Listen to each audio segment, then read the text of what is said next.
Sir इसके बारे में हमने पता करा था। जो फूड कमिश्नर हैं उनकी ट्रांसफर हो गई थी, एडिशनल चार्ज बिलासपुर वाले यहाँ पे देख रहे हैं, जबकि मुख्यमंत्री का गृह जिला है और मुझे लगता है कि यहाँ पे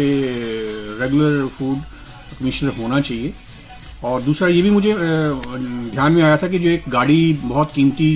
है, लगभग 8 महीने से वैसे खाली पड़ी है, मतलब वो काम नहीं कर रही है, उसके जो फूड सैंपल लेने होते हैं वो नहीं ले पा रही है। मतलब जो टैक्स पेयर का पैसा वो उसका दुरुपयोग हो रहा है। दुरुपयोग इन द सेंस कि उसको यूज नहीं कर पा रहे हैं। उसमें कुछ क्वेरी थी जो सेंटर की लगी हुई है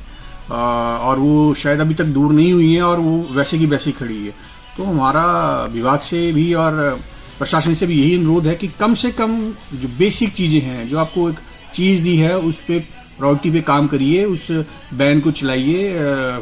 फूड का टेस्टिंग कीजिए या कोई दूध का व बाकी जो भी चीजें हैं उस पर टेस्ट होती हैं, लोगों को उसका सुविधा मिलना चाहिए। और मुख्यमंत्री का गृह जिला है तो ये और ज्यादा रिस्पॉन्सिबिलिटी बनती है कि यहाँ का सारा जो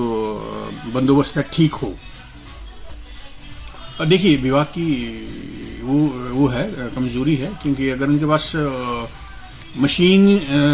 है और उसका वो यूज नहीं कर पा रहे हैं किसी भी वजह से, चाहे धन अभाव हो या